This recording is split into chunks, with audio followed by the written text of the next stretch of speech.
Scalise or Jordan. Republicans will try to nominate their next speaker. Washington.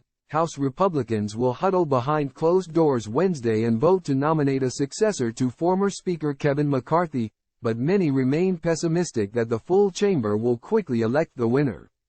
Whoever wins the secret ballot vote for the nomination will face the arduous task of uniting the party behind them.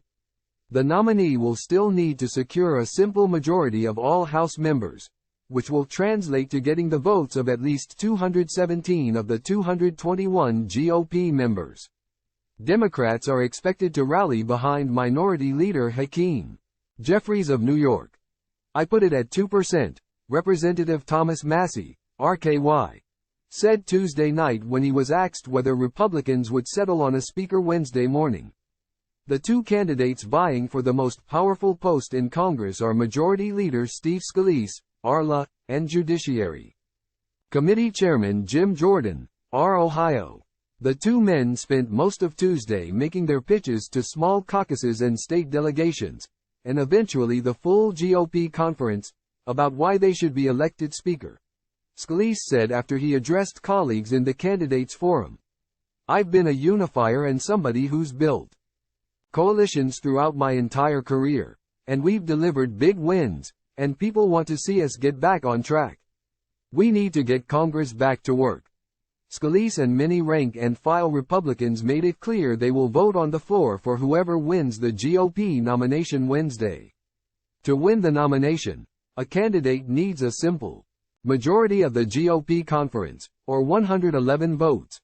Given Republicans' slim majority, it would take only 5 Republicans refusing to back the nominee to cause a deadlock.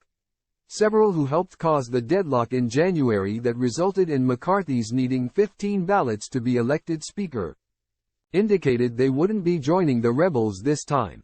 "I know that Jim is committed to conservative principles. I don't doubt that with Steve, but I just know that with Jim," said Representative Byron Donalds, Florida. Number 2. Having a fresh look at leadership across the board might be a good idea for our conference.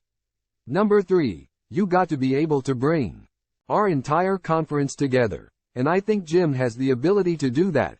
Despite his support for Jordan, Donalds said he would vote for Scalise on the floor if he were to win the party's nomination. Rep. Buddy Carter, Arkansas, said he has endorsed Scalise but added that either candidate would be a capable leader. "Absolutely," he said when he was asked whether he'll back the eventual nominee on the floor. "If 217 Republicans follow that approach, the House could be on a smooth path to electing a speaker. If they don't, it could take a while. A lot of people like Steve. And a lot of people like Jim. I don't know how the hell you get to 218, said Representative Troy Nehls, Texas, a Jordan backer who added that he wouldn't support someone simply because he wins a simple majority. "It could be a long week." Homeland Security Committee Chairman Mark Green, R10, also said he'll support the nominee. But he laid out the challenges for the candidates as they made their pitches to colleagues, including the days-old Israel-Hamas war and the November 17 government funding deadline. "The guys like the New York caucus, those guys don't want to shut the government down, right? So then you've got some on the other side of that curve, and they're very open to shutting down the government," Green said. "This is the needle that has to be threaded." Ahead of the caucus meeting Tuesday, centrist Representative Brian Fitzpatrick, PAW, and conservative Representative Chip Roy, Texas, proposed a resolution to require Republicans to secure 217 votes behind a nominee before they go to the floor to vote. The goal is to avoid a repeat of the embarrassing spectacle that McCarthy, Caliph, faced. If the House Republicans can't get enough support, some members have suggested additional candidates could enter the race. Rep. Kevin Hearn, Oklahoma, the chairman of the largest caucus of conservatives on Capitol Hill, isn't ruling out a future speaker's bid if the declared candidates can't get to the magic number of 217.